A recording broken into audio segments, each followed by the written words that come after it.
अऊज़ु बिल्लाहिस समीइल अलीम मिनश शैतानिर लईनिर रजीम। बिस्मिल्लाहिर रहमानिर रहीम। अल्हम्दुलिल्लाहिल मअरूफ़े मिन गैरि रुयतिन वल खालिक़े मिन गैरि रबियतिन अल्लज़ी लम यज़ल क़ाइमन दाइमन इज़ ला समाउन ज़ातु अबराजिन वला लैलुन दाजिन वला बहरुन साजिन वला अर्ज़ुन ज़ातु मिहादिन वला खल्क़ुन ज़ू इत्माद वस्सलातु वस्सलाम वत्तहिय्यतु वल इकराम अला नबिय्यिर रहमति व खाज़िनिल मग़फ़िरति व क़ाइदिल खैरि वल बरकति व मुन्क़िज़िल इबादि मिनल हलकति सय्यदना व मौलाना अबिल क़ासिम मुहम्मद अल्लाहुम्मा सल्लि अला मुहम्मदिन व आलि मुहम्मद व अहले बैतिहि तय्यबीन अत्ताहिरीन अल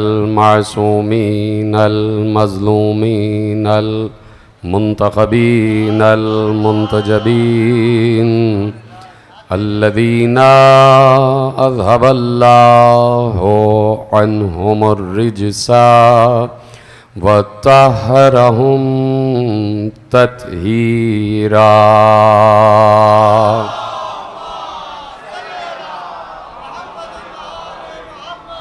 अम्मा बअदु फ़क़द क़ाल अल्लाहु सुब्हानहु व तआला फ़ी मुहकम किताबिहिल मजीद व फ़ुरक़ानिहिल हमीद व क़ौलुहुल हक़। बिस्मिल्लाहिर रहमानिर रहीम। तबारकल्लज़ी बियदिहिल मुल्क व हुवा अला कुल्लि शैइन क़दीर। सलवात पढ़े मोहम्मद व आले।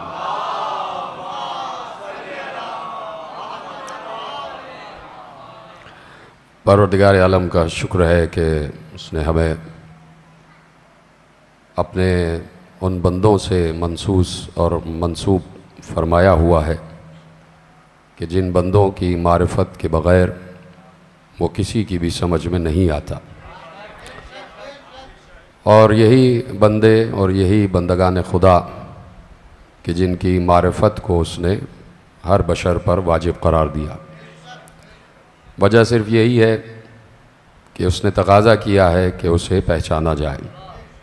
कुरान से हटकर कभी भी कोई बात ना हमने मानी है और ना मानेंगे, इसलिए कि मकसद तख्लीक़ इंसानी, अल्लाह ने इंसानों को जो खल्क़ किया है उसने बताया है कि हमने इंसानों को इबादत के लिए खल्क़ किया, और यहाँ इबादत से मुराद मारिफत है।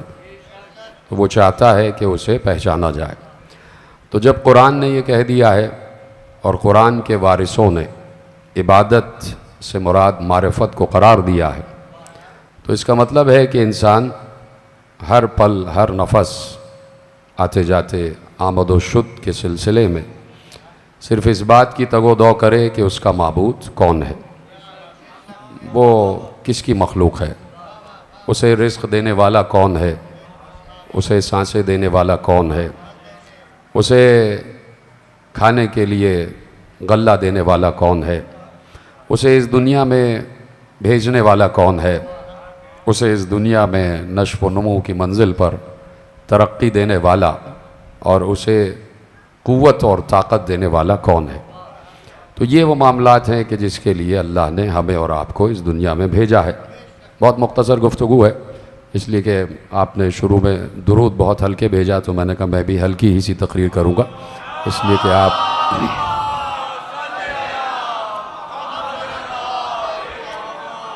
क्योंकि इन 20 दिनों में 10 दिनों में आप ख़ामोश मजलिसों में बैठने की आदत हो गई है आपको, तो वो आदत मैं आपकी तोड़ना नहीं चाह रहा, उसी तरह बैठिएगा।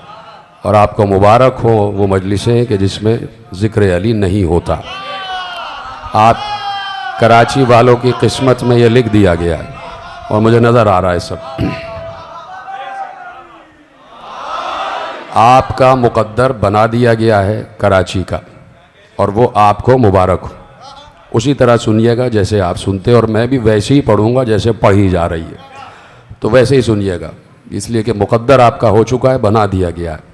तो मैं भी बस वही बातें करता हूँ कुछ फ़लसफ़ियाना, और फिर आपसे पूछता हूँ कि इस मिंबर पे फ़लसफ़ा मैं सही पढ़ रहा हूँ या कोई और पढ़ के गया।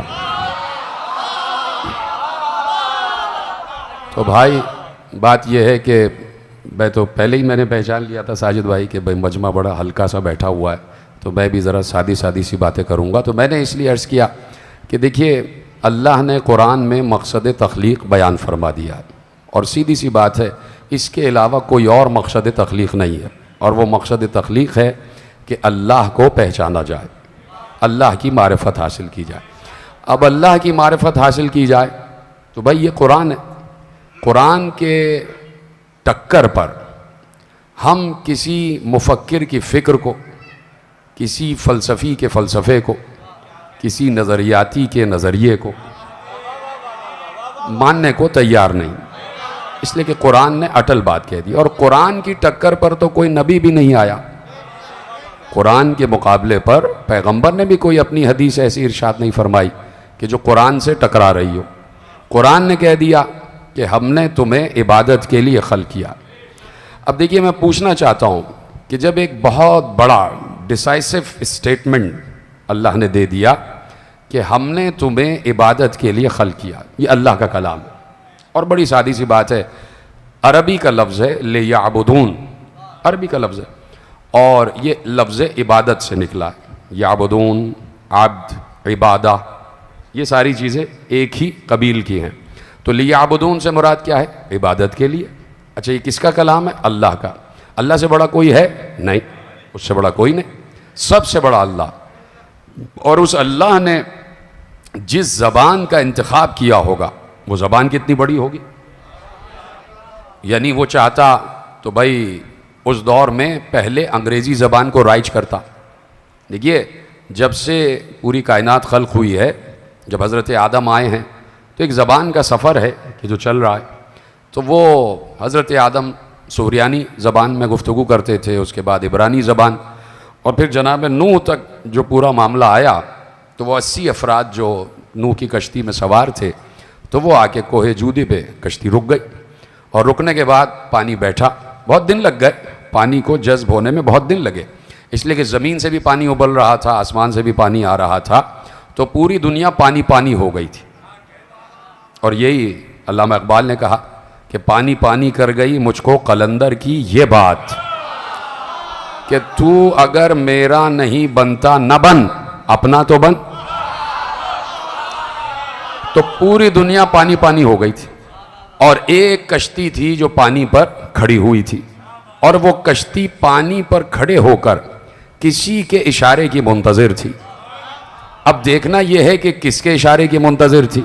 सीधी सी बात है, इसमें ना कोई फ़लसफ़ा चाहिए, इसमें ना कोई मंतिक चाहिए, कुछ भी नहीं। इसमें तो सीधा सीधा सा एक तारीख़ का गोशा है, एक तारीख़ का मंज़र है, उस मंज़र से आपको चीज़ें अक्स करना है कि भाई ये कश्ती है कि जो एक बुलंदी पर ठहरी हुई है, और वो किसी के इशारे की मुंतज़िर है।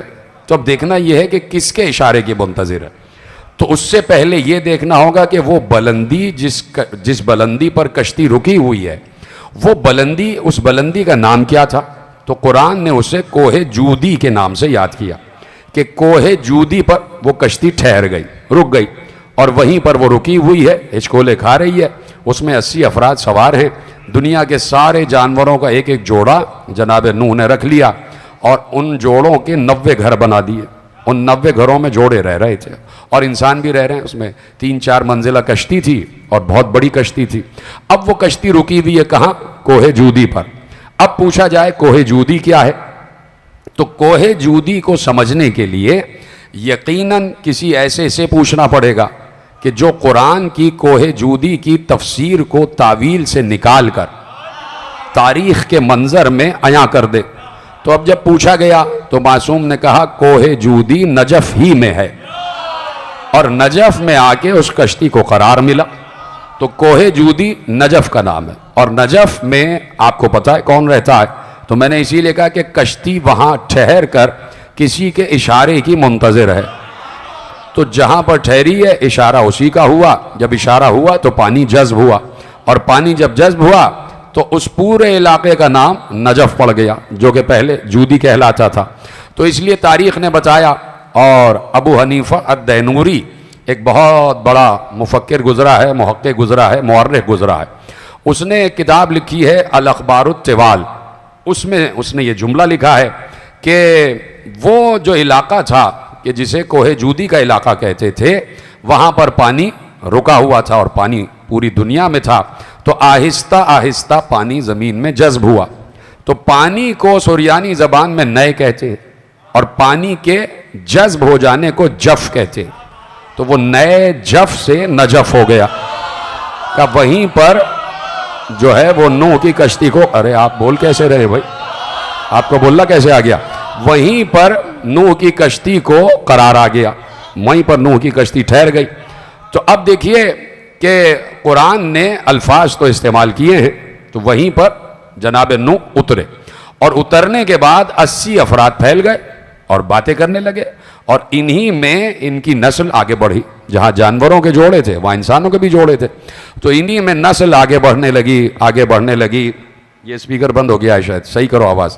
उसी में नस्लें आगे बढ़ने लगी और बहुत बड़ी आबादी हो गई। आबादी बढ़ती गई बढ़ती गई, 80 से 800 हो गए, 800 से 8000 हो गए, 8000 से 80,000 हो गए लोग और एक ही ज़बान में बात करने लगे। अब ये अल-अख़बारुत तिवाल अबू हनीफा अद-दैनूरी की किताब, और मैं आपके हवाले कर रहा हूँ जुमले।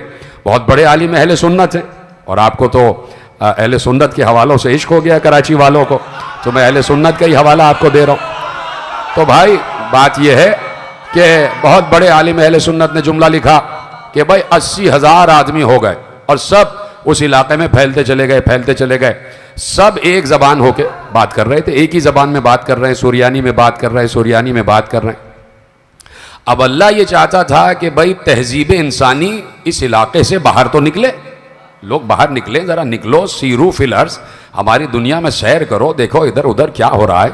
अब ये एक आलिम अहले सुन्नत लिख रहा, तो हम कैसे उनकी बात ठुकराएं, भाई हमारे बड़े भाई हैं।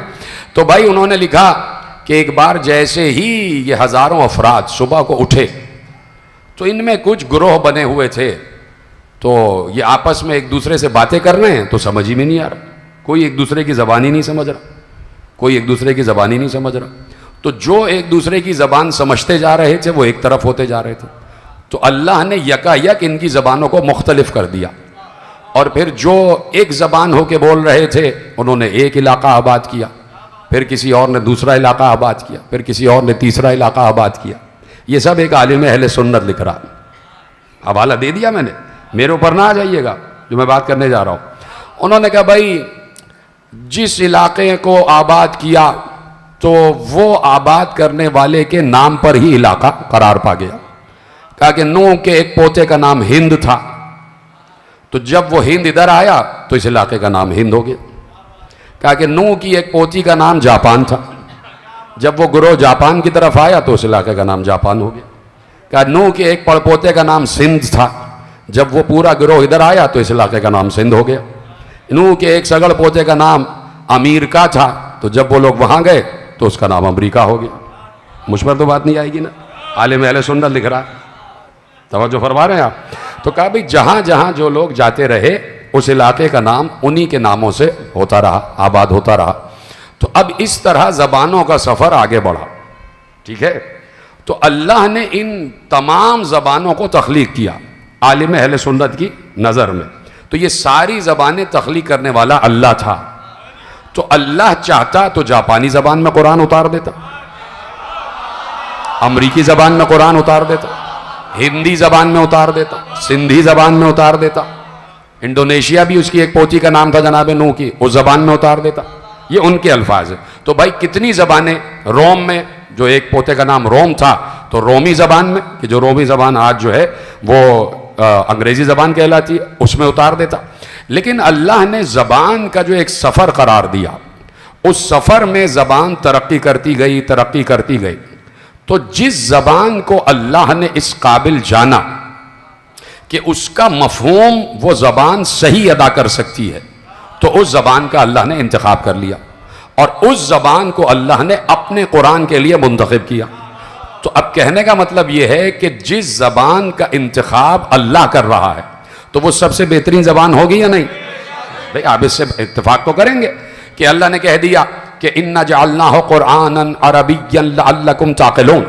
सूरह यूसुफ में कहा कि हमने कुरान को अरबी ज़बान में करार दिया है ताकि तुम अक्ल से काम लो, ताकि तुम समझ सको। तो अब ताकि तुम समझ लो से मुराद सिर्फ अरबियों ही से थोड़ी खिताब है, पूरी दुनिया से खिताब है। इसलिए कि कुरान सिर्फ अहले अरब के लिए नहीं, पूरी आलम इंसानियत के लिए उतरा है। तो भाई अल्लाह ने कहा लअल्लकुम ताक़िलून, ताकि तुम समझ सको। तो अब देखने की बात यह है कि अल्लाह जिस ज़बान का इंतखाब कर रहा, वो ज़बान कितनी मुंतखब होगी और कितनी बड़ी ज़बान होगी कि जिस ज़बान का इंतखाब वो कर रहा है जो खुद सबसे बड़ा है। पहले तो इसको समझें आप कि अल्लाह ने इन तमाम ज़बानों में एक ज़बान का इंतखाब किया और उस ज़बान में अल्लाह ने कुरान उतार दिया। जब कुरान उतार दिया तो हर लफ्ज़ जो कुरान में रखा हुआ है उसको रखा हुआ नहीं कहेंगे, उसको कहेंगे कि जड़ा हुआ है। हर लफ्ज़ जो कुरान में रखा हुआ है वो जड़ा हुआ लफ्ज़ है और वही लफ्ज़ वहां होना चाहिए था। ऐसा तो नहीं है कि कह सके कि नहीं भाई अल्लाह ने ये लफ्ज़ क्यों रख दिया, इसके बजाय ये इस्तेमाल कर देता।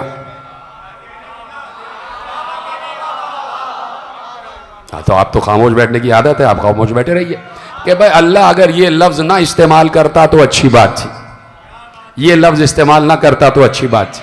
तवज्जो फरमा रहे हैं आप? तो किसी में ये जुर्रत नहीं हुई, इसलिए कि अल्लाह की ज़बान है, अल्लाह ज़बान इख्तियार कर रहा है ना भाई। तो जो अपना मफहूम बयान करने के लिए ज़बान का इंतखाब करता है वो समझता है कि ज़बान के किस लफ्ज़ को कहां रखना चाहिए। अब अगर किसी ने लफ्ज़ कोई रख दिया है बेवा के लिए तो अब यह नहीं कहा जाएगा कि यह ना रखते, अब यह कहा जाएगा कि उसने रख दिया तो तुमने बदला क्यों। तवज्जो फरमा रहे? तो अब अल्लाह ने लफ्ज़ रख दिया, अल्लाह ने इंतखाब कर लिया, लफ्ज़ जड़ दिए। देखिए मैं आपके अज़हान आलिया को मुंतखब करना चाह रहा हूं कि अल्लाह ने लफ्ज़ जड़ दिए, जहां पर जो लफ्ज़ बेहतरीन हो सकता था अल्लाह ने वो रखा है। पहले तो आप बताएं कि किसी गलत लफ्ज़ का इंतखाब तो नहीं करेगा अल्लाह। जहां जो लफ्ज़ मफ़हूम खुदाबंदी को वाज़े कर रहा है वही लफ्ज़ सही होगा। अब अल्लाह ने लफ्ज़ रखा और अब मैं आपके अकीदत का इम्तिहान लेना चाहता हूं। अल्लाह ने लफ्ज़ रखा है लियाबुदून, ये अल्लाह का रखा हुआ लफ्ज़ है, ये किसी और का लगा हुआ लफ्ज़ नहीं है। सूरह ज़ारियात में कह दिया कि वमा खलक़तुल जिन्ना वल इंसा इल्ला लियाबुदून, हमने जिनों और इंसानों को इसलिए खल किया ताकि वो इबादत करे। ये अल्लाह का रखा हुआ लफ्ज़ है, ठीक है। अब अगर कोई जाकर पूछे किसी अल्लाह वाले से कि ये बताइए कि यहां लियाबुदून से क्या मुराद है, तो अब दो ही सूरतें हो सकती हैं कि अगर यहां पर अल्लाह के रखे हुए लफ्ज़ के कोई और माने बयान कर दिए जाएं तो अब दो सूरतें हैं, दो नतीजे हैं कि या तो बयान करने वाला खुदा का बागी है या फिर जो बयान किया जा रहा है खुदा का मतलब भी वही है। दो चीजें हैं। अब मासूम से पूछा गया कि मौला ये इरशाद फरमाइए यहां लियाबुदून से मुराद क्या है, तो कह देते कि यहां लियाबुदून से मुराद इबादत। भाई याबुदून से मुराद इबादत है ना, कि हमने तुम्हें इबादत के लिए खल किया, कह सकते थे।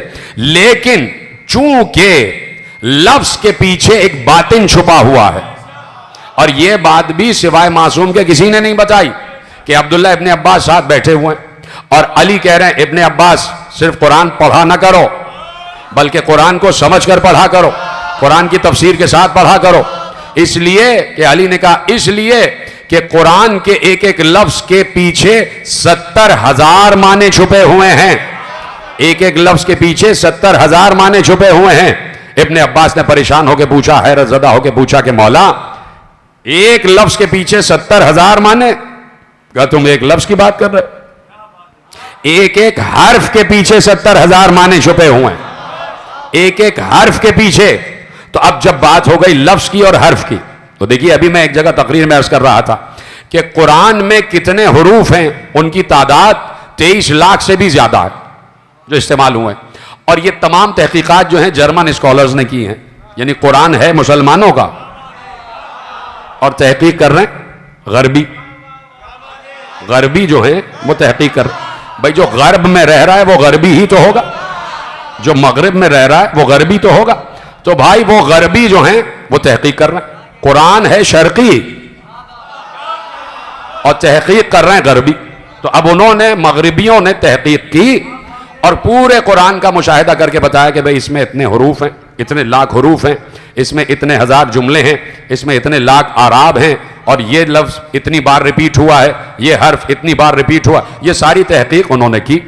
ठीक है, तो अब वो जो एक जबान का सफर मैं आपसे अर्ज कर रहा था, तो उसमें अमीरुल मोमिनीन ने कहा कि भाई एक एक हर्फ के 70 हजार माने। तो आप सोचें कितने माने हो गए, कोई अंदाजा कर सकता है कि भाई अगर मसलन 23 लाख हुरूफ हैं और एक एक हर्फ के 70,000 माने, तो अब कैलकुलेट करके बताए कि अरबों खरबों से भी ज्यादा माने हो जाएंगे। तो जैसे ही इब्ने अब्बास ने यह सुना तो फौरन कहा कि मौला, इसका मतलब है कि ये तमाम इल्म तो अल्लाह ही जानता। अब कितनी बड़ी बात है का एक एक हर्फ के 70 हजार माने हैं, तो इसका मतलब है कि ये तमाम इल्म तो अल्लाह ही को होगा। अमीरुल मोमिनीन ने कहा नहीं, सिर्फ अल्लाह को नहीं, फकत अल्लाह नहीं, कहा हम भी जानते हैं। अब इब्ने अब्बास ने आंखें खोल कर देखा कि मौला कह रहे हैं हम भी जानते हैं, तो मौला ने दलील दी। का दलील है कुरान की, और कुरान कह रहा है सुम्मा औरसनल किताब अल्लज़ीना इस्तफ़ैना मिन इबादिना, हमने अपनी किताब का वारिस अपने मुस्तफ़ा बंदों को बनाया है। तो अली ने कहा यह कैसे हो सकता है कि वारिस ये ही ना जानता हो कि विरसे में मिला क्या है, वारिस यही ना जानता हो कि विरसे में क्या मिला है। तो इस तरह जो भी कुरान में है वो जानता है वारिस। तो इसलिए अमीरुल मोमिनीन के वारिस से पूछा गया, कहा ये ले आबुदून से क्या मुराद है? तो मौला ने इरशाद फरमाया ले आबुदून से मुराद है ले यारुफून, यानी अल्लाह कह रहा है कि तुम हमें पहचानो, यानी इबादत से मुराद है मारिफत। अब देखना यह है कि लफ्ज रख रहा है अल्लाह और माने बता रहा है वारिस। तो अब किसी में इतनी जुर्रत नहीं होनी चाहिए कि कहीं पर भी वो लफ्ज के माने को बदल सकने की हैसियत रखता हो या अथॉरिटी रखता हो। तो अथॉरिटी भी वही रखेगा कि जिसे अल्लाह ने ऑथोराइज किया है या जो अल्लाह के मफहूम को जानता हो। तो अब कह दिया कि हमने तुम्हें खल्क किया है अपनी इबादत के लिए, तो अब इबादत से मुराद है मारिफत। तो इसका मतलब है कि उठते बैठते, चलते फिरते, सोते जागते, खाते पीते, तुम ये पहचानो कि अल्लाह कौन है। भाई अल्लाह अल्लाह का जिक्र हो रहा है पूरे आलम इस्लाम में, पूरे आलम इस्लाम में उलूहियत की बात हो रही है। तो हम भी उलूहियत की बात कर रहे हैं कि भाई हमें इस बात से इत्तेफाक है कि सिर्फ और सिर्फ अल्लाह की बात करो, और हम भी 1400 बरस से सिर्फ अल्लाह ही को जानते हैं, उसके अलावा हम किसी को नहीं पहचानते। भाई एक मैं बड़ा डिसाइसिव स्टेटमेंट दे रहा हूं कि हम सिर्फ अल्लाह को पहचानते हैं और किसी को नहीं, और हम सिर्फ अल्लाह की मानते हैं और किसी की नहीं। हम अल्लाह के सामने किसी को नहीं मानते, बस फर्क यह है कि हम सिर्फ नामे अल्लाह लेते नहीं, हम अल्लाह का हर कहा हुआ मानते। उसने हमसे कहा नमाज पढ़ो, हम नमाज पढ़ रहे हैं, हम अल्लाह की मान रहे हैं। उसने हमसे कहा रोजा रखो, हम रोजा रख रहे हैं, अल्लाह की मान रहे हैं। उसने हमसे कहा हज करो, हम हज कर रहे हैं, अल्लाह की मान रहे हैं। उसने हमसे कहा कि ज़कात दो, हम ज़कात दे रहे हैं, अल्लाह की मान रहे हैं। उसने हमसे कहा कि जिहाद करो, हम जिहाद कर रहे हैं, अल्लाह की मान रहे हैं। हमने हुज्जत नहीं की, हमने अल्लाह से हुज्जत नहीं की, इसलिए कि हमें पता है कि अगर हमने हुज्जत की तो हम शैतान की सफ में आ जाएंगे, इसलिए कि शैतान ने हुज्जत की थी। तो अब अल्लाह जो जो कहता जा रहा है हम मानते जा रहे हैं। अल्लाह ने कहा नमाज, हमने नमाज पढ़ी। अल्लाह ने कहा रोजा, हमने रोजा रखा। हमने कहा, अल्लाह ने कहा हज, हमने हज किया। अल्लाह ने कहा ज़कात, हमने ज़कात दी। अल्लाह ने कहा जिहाद, हमने जिहाद किया। अब मसला यह है कि आप भी वो सारे हुक्म मान रहे हैं जो हमने माने, कोई फर्क नहीं है। लेकिन जहां बात आई हज्जतुल विदा के बाद एक और हुक्म की कि उसी अल्लाह ने जिस अल्लाह ने नमाज से जिहाद तक हुक्म दिए थे, उसी अल्लाह ने हमसे कहा कि विलायत को भी मानो। तो अब आप बताइए, अल्लाह की माने या मुल्ला की माने? किसकी माने? नारे हैदरी। अल्लाह की माने या मुल्ला की माने? किसकी माने? हम तो सिर्फ अल्लाह की मानते हैं। अल्लाह कह रहा है कि नमाज से जिहाद तक सब हमने माना। अल्लाह ने कहा रुक जाओ और अभी घरों को नहीं जाना, पहले नमाज से हज तक सब कबूल करवाने का जरिया भी लेते जाओ। और उस वक्त तक नमाज कबूल नहीं जब तक रोजे का हुक्म ना मान लो, उस वक्त तक रोजा कबूल नहीं जब तक ज़कात का हुक्म ना मान लो, उस वक्त तक ज़कात कबूल नहीं जब तक जिहाद का हुक्म ना मान लो, उस वक्त तक जिहाद कबूल नहीं जब तक हज का हुक्म ना मान लो, और उस वक्त तक हज कबूल नहीं जब तक मन कुन तो मौला ना मान लो। नारे हैदरी।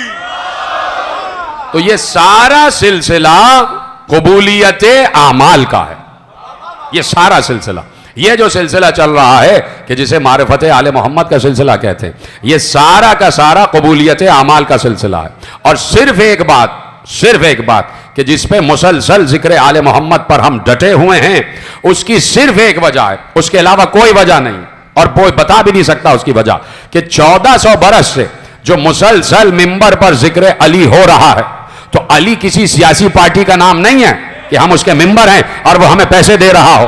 वो अलग बात है कि रिस्क वही दे रहा है, रिस्क उसके ही सदक़े में मिल रहा है, उसी के जरिए मिल रहा है, लेकिन किसी सियासी पार्टी का नाम नहीं है कि हमने रजिस्टर कराया हुआ है, अब जो वो कहता जाए मानते जाए। नहीं, मसला है अल्लाह को पहचानने का, मसला है अल्लाह को पहचानने का। और जब अल्लाह ने कह दिया कि हमें पहचानो, तो मसला वहीं पर है कि 1400 बरस से जिक्र अली इसलिए कर रहे हैं कि अल्लाह से हमने पूछा कि परवरदिगार, तू नजर नहीं आता तो तुझे पहचाने कैसे, तू दिखाई नहीं देता तो तुझे पहचाने कैसे, तू नजर नहीं आता तो तुझे महसूस कैसे करें। इसलिए कि हमारी मजबूरी है कि जब तक हमें कोई नजर ना आए हम उसे जानते नहीं, और जब तक जानेंगे नहीं तो पहचानेंगे कैसे। तो परवरदिगार दो बातें हैं, या तो तू नजर आ जा, या फिर अपने पहचानने का हुक्म वापस ले ले, या फिर अपनी मारिफत का हुक्म वापस ले ले, या नजर आ जा ताकि तुझे पहचाना जाए।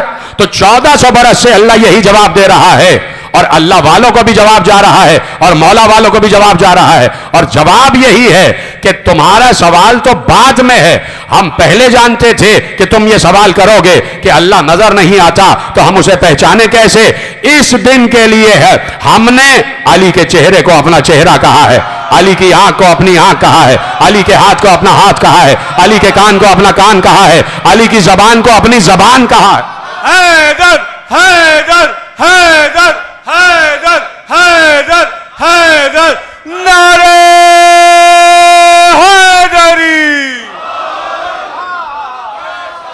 यह है वजह जिक्र अली की, इसलिए इसरार है जिक्र अली पर, इसलिए इसरार है जिक्र अली पर कि भाई बार बार जिक्र अली है ही इसलिए कि मसला सारा यह है कि अल्लाह को पहचानना है। अल्लाह वाले भी यह मसला नहीं समझ रहे, यह मरहला, यह कजिया अल्लाह वाले भी नहीं समझ रहे कि सारा मरहला है खुदा को पहचानने का।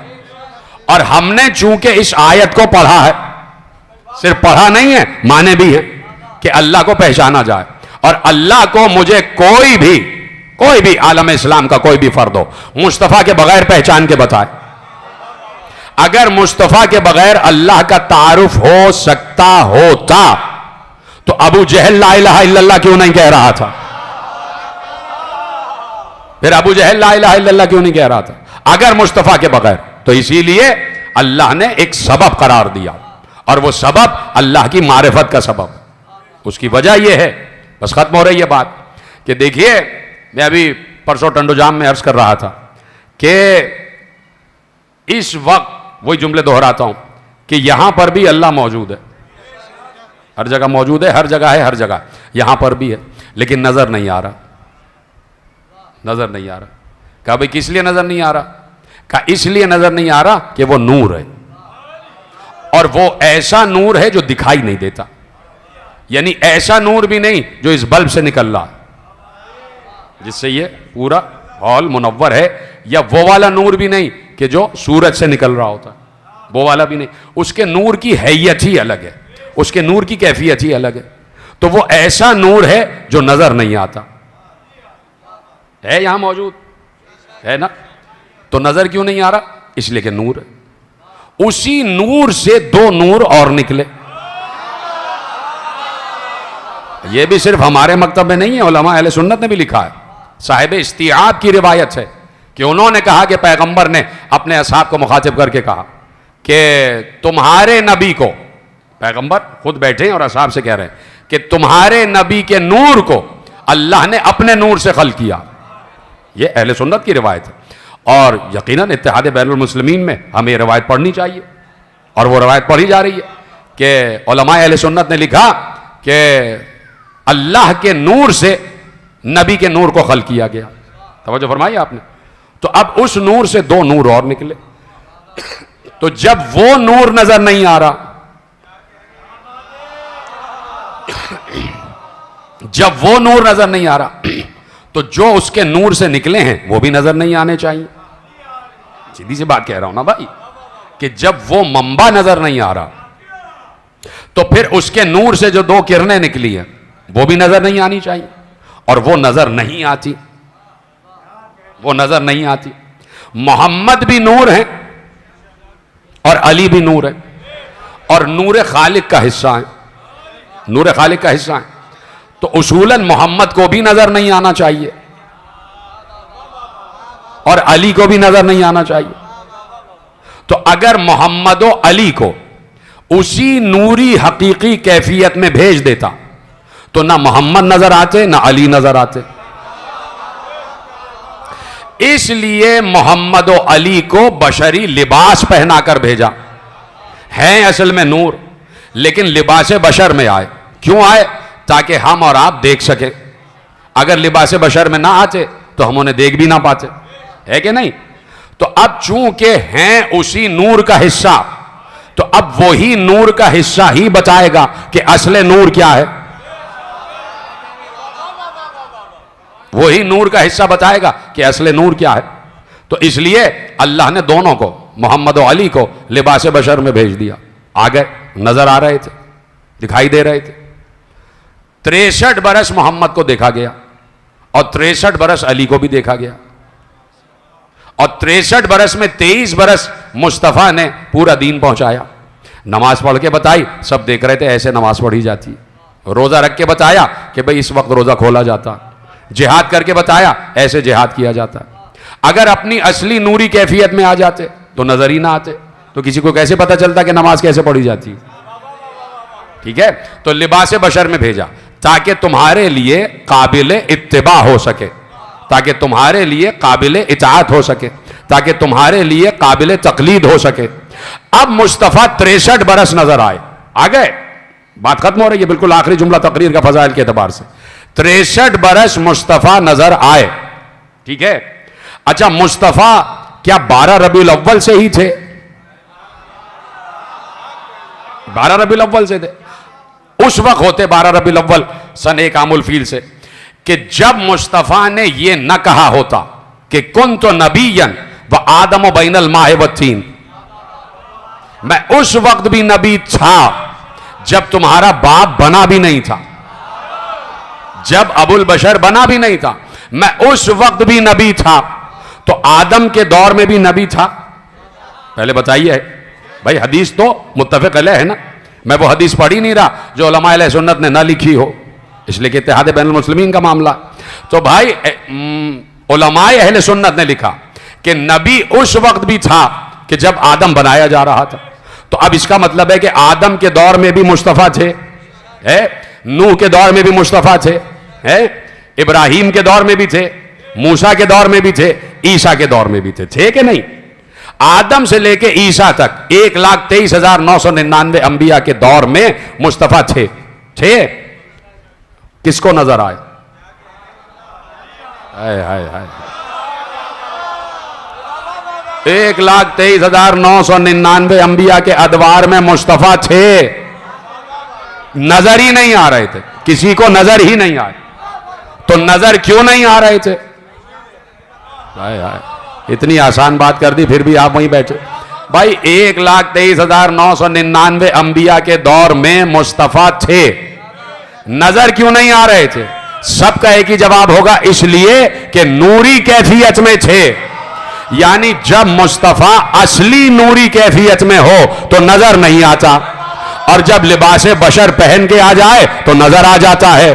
अब मुस्तफ़ा को मुर्दा कहने वालों, तुम्हें यह बात समझ में नहीं आ रही कि मुस्तफ़ा आज भी जिंदा है। जिंदा होने की दलील यह है कि जब लिबासे बशर नहीं पहना था नजर नहीं आ रहा था। 12 रबीउल अव्वल जो यौम वफात है उस दिन लिबासे बशर उतार दिया, अली ने लिबासे बशर को कब्र में रख दिया, मुस्तफ़ा फिर नूरी कैफियत में आ गए, फिर नजर नहीं आ रहे।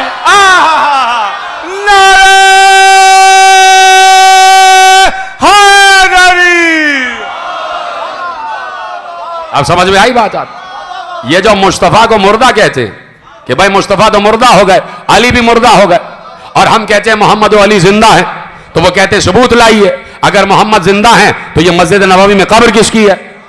अगर अली जिंदा है तो नजफ में कब्र किसकी है?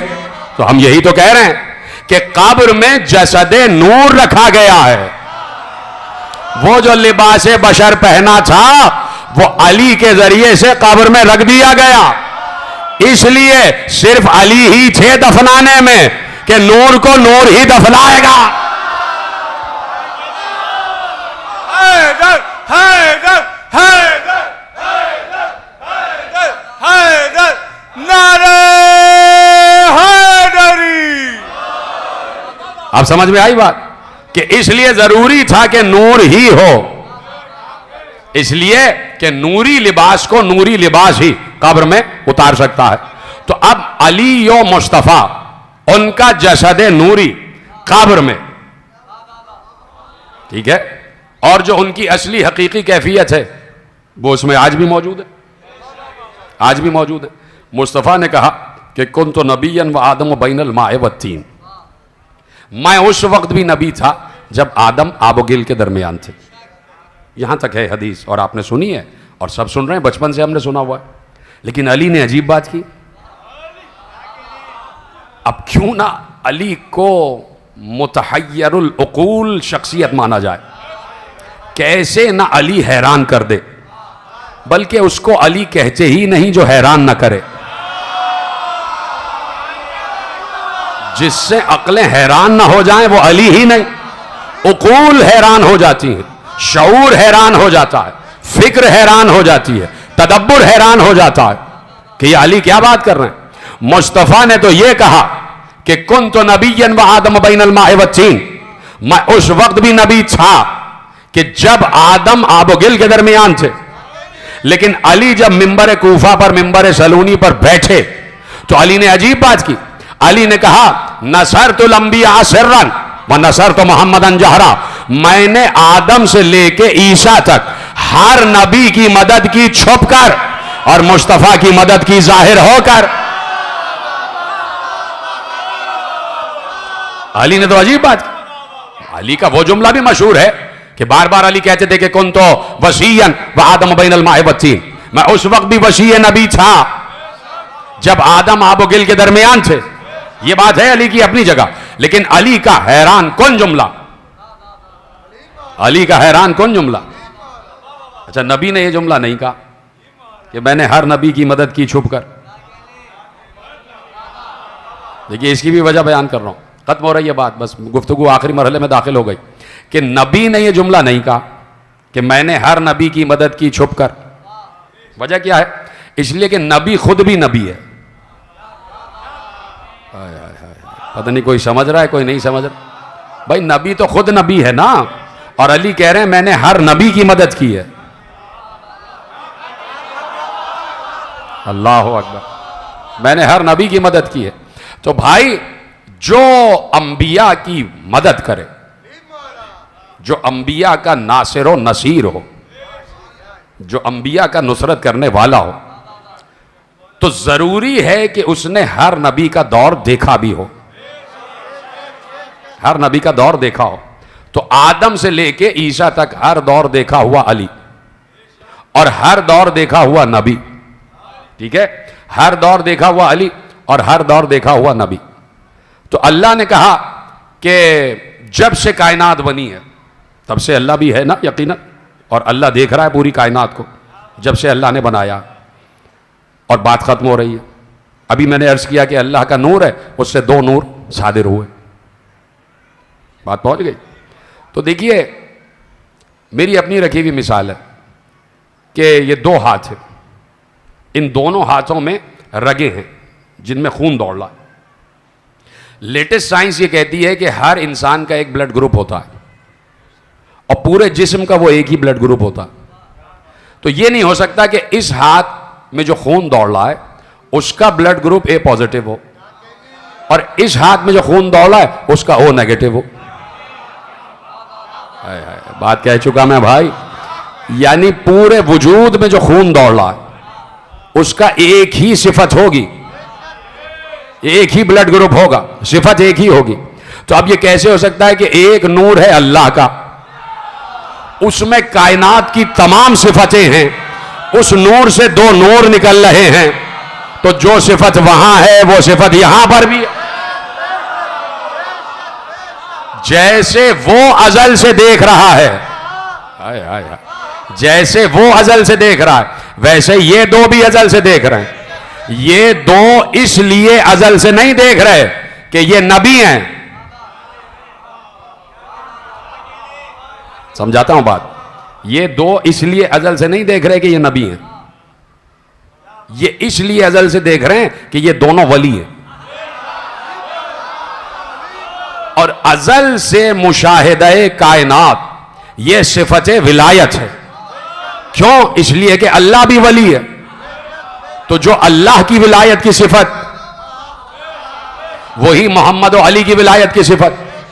तो इसलिए जहां ये तीनों यकजा हो जाएं तो समझ लो विलायत का जो तसलीस का दायरा है वो मुकम्मल हो जाता, विलायत की तसलीस का दायरा मुकम्मल हो जाता।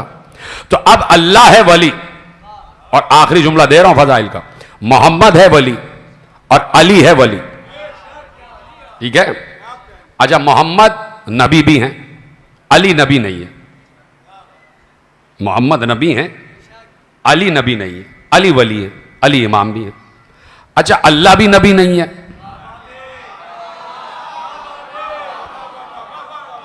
अल्लाह भी नबी नहीं है, अल्लाह वली है, अल्लाह इमाम भी नहीं है, लेकिन वली है। नबी जो है नबी भी है और वली भी है। अल्लाह जो है वो वली है, यानी पूरी कायनात का सरपरस्त है। अल्लाह के पास है विलायत, अल्लाह के पास है विलायत।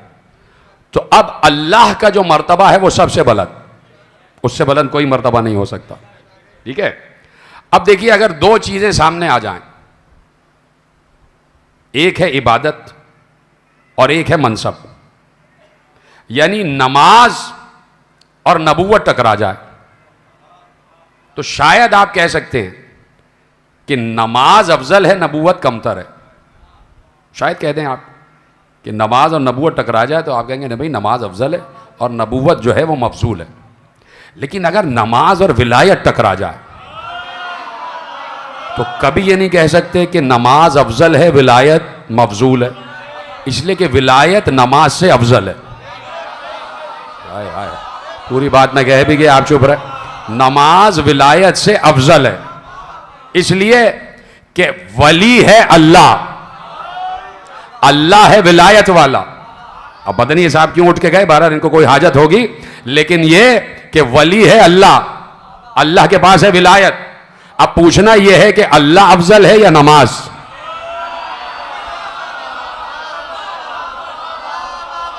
पूछना यह है कि अल्लाह अफजल है या नमाज? तो जो ओहदा अल्लाह के पास है वो ओहदा बड़ा है, वो ओहदा अफजल है। इसलिए ऑथराइज किया मोहम्मद और अली को। खत्म हो रही है बात और नतीजा आपके हवाले कर रहा हूं। इसलिए सिर्फ ऑथराइज किया मोहम्मद और अली को कि तुम हाकिम शरअ हो, तुम जिस चीज को चाहोगे हलाल तो वो हलाल होगी, तुम जिसे हराम कह दोगे वो हराम होगी। इसलिए कि मोहम्मद भी वली है और अली भी वली है। ऑथराइज कर दिया हाकिम शरअ, तो इख्तियार सिर्फ वली के पास है, चाहे मोहम्मद वली हो चाहे अली वली हो। और अल्लाह है वली, अल्लाह ने इख्तियार दिया मोहम्मद को, मोहम्मद का इख्तियार अली के पास आ गया। अब जिसे चाहें, आप कहते हैं ना कि हाकिम शरअ के इख्तियारात क्या है, तो अल्लाह के नबी ने इसलिए पहले तमाम असहाब से वादा लिया कि मैं तुमसे औला बित तसर्रुफ हूं या नहीं। सबने कहा आप औला हैं, हमसे ज्यादा आपको हम पर हक है, हमसे ज्यादा आपको हम पर हक है। कहा ठीक है, जब मैं औला हूं तो मैं मौला हूं, यानी तुम्हारे नफूस से भी तुमसे ज्यादा तसर्रुफ रखता हूं। तो मौला का इख्तियार यह होता है, जो समझ जाएगा उसको सलाम है, जो नहीं समझेगा उसके लिए दुआ। मौला का इख्तियार यह होता है कि अगर मियां बीवी सामने बैठे हैं तो बगैर सीगे के कह दे तुम दोनों में तलाक, तो तलाक।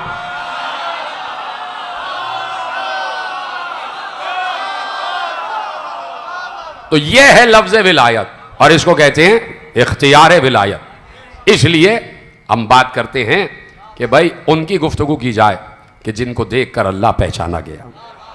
सजदा ना होता, अगर करबला ना होती तो आप यकीन माने ला इलाहा इल्लल्लाह भी बदल चुका होता, न मालूम कितने खुदा बदल इंसान बना चुका होता। ये तो हुसैन ने उलूहियत को भी बचाया, हुसैन ने रिसालत को भी बचाया, हुसैन ने नबूवत को भी बचाया। लेकिन कोई हुसैन से पूछे कि हुसैन ने लुटाया क्या क्या है, हुसैन ने अल्लाह की राह में लुटाया क्या क्या है, क्या कुछ देना पड़ा हुसैन को। लेकिन किसी मरहले फ़िक्र पर भी हुसैन ने सब्र का दामन हाथ से नहीं छोड़ा। यानी हद ये है कि जो अली असगर के लाशे पर कह रहा हो परवरदिगार तू मेरा इम्तिहान ले रहा है, मैं दे रहा हूँ, परवरदिगार मैं सिबात कदम में मेरे लग़्ज़िश नहीं आएगी। हुसैन किसी भी मरहले पर सब्र की कैफियत से हटे नहीं, बार बार कहते थे अल्हम्दुलिल्लाह। रावी कहता है कि मैंने देखा कि जैसे ही हुसैन कोई लाशा लाते थे तो मक्तल में दो जानू होके बैठ जाते थे और लाश को उठाते थे और उठाने के बाद कहते थे अल्लाहुम्मा तक़ब्बल मिन्ना हाज़ल क़ुरबान, परवरदिगार हमारी तरफ से ये कुर्बानी कबूल फरमा। तो देखिए 72 कुर्बानियों को हुसैन ने अल्लाह की बारगाह में पेश किया। तो खुद हुसैन भी तो था ना, तो हुसैन को कौन पेश कर रहा था अल्लाह की बारगाह में? हुसैन का जसद अक़दस सरबुरीदा लाशा मक्तल में पड़ा हुआ है, तो अब हुसैन को कौन पेश करे? तो एक बार फौज यजीद का सिपाही कहता है कि एक बार मैंने असर के बाद एक बीबी को देखा जो खैमा गाह से बरामद हुई, जिसकी चादर जमीन पर खत देती हुई जा रही थी। वो एक बार नशेब में उतरती गई, वो वैसे ही दो जानू होकर बैठी जैसे हुसैन मक्तल में बैठे थे। उसने अपने भाई का सर बुरीदा लाशा उठाया और उठाने के बाद आसमान की तरफ रुख करके कहा परवरदिगार ये मेरी मां की तरफ से तेरी बारगाह में कुर्बानी है। ये फातिमा जहरा की कुर्बानी ज़ैनब ने पेश किया और एक बार वही ज़ैनब शाम गरीबा में खैमे जल रहे हैं, सर से रिदा छिन गई है और आज है 26 मुहर्रम। तुम याद रखना आज है 26 मुहर्रम। कितने दिन हो गए हुसैन का गला कटे हुए? कितने दिन हो गए? 16 दिन हो गए हुसैन की गर्दन कटे हुए। 16 दिन से हुसैन का सर नौके सिना पर है, 16 दिन से अली अकबर का सर नौके सिना पर है, 16 दिन से अली असगर का सर नौके सिना पर है। तो आज तुम 16 मुहर्रम को, यहां पर 26 मुहर्रम को इस छत के नीचे बैठे हुए हो, पंखा चल रहा है, फर्श पर बैठे हुए हो, बड़ा आरामदेह फर्श है, अभी यहां से उठोगे घर चले जाओगे, खाना खा के सो जाओगे।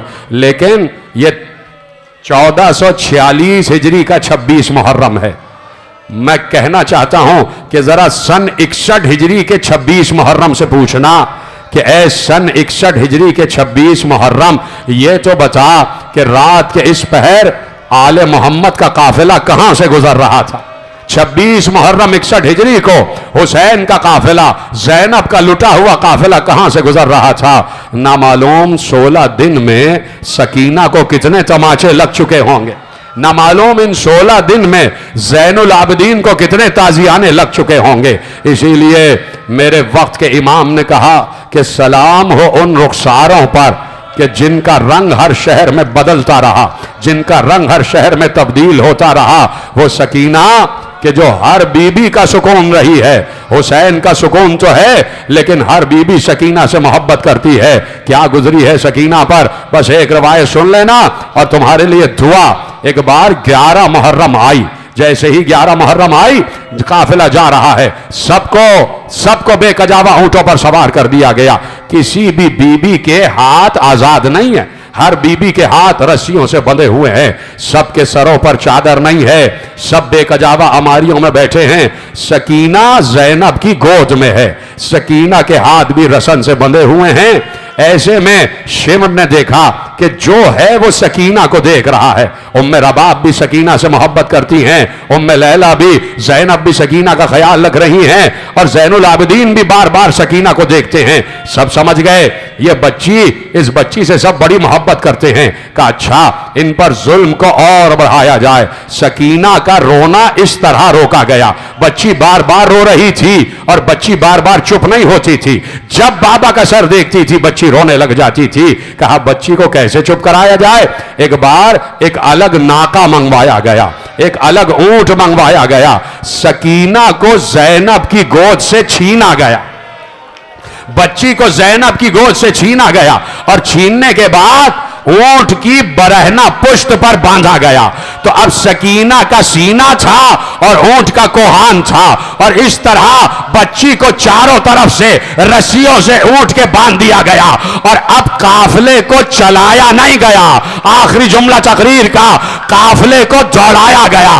ऊंट दौड़ रहे थे और कलेजा फट रहा था। रावी कहता है ऊंट दौड़ रहा था, बच्ची की आवाज आ रही थी, भैया सज्जाद मेरा सीना छिल रहा है, अरे शिमर से कहो अब मैं नहीं रहूंगी, मुझे वापस बुला लो, मुझे सकीना, मुझे जैनब के पास। अला लानतुल्लाहि अलल कौमिज़ ज़ालिमीन फसयअलमुल्लज़ीना ज़लमू अय्य मुनक़लिबिन यनक़लिबून। मातम हुसैन।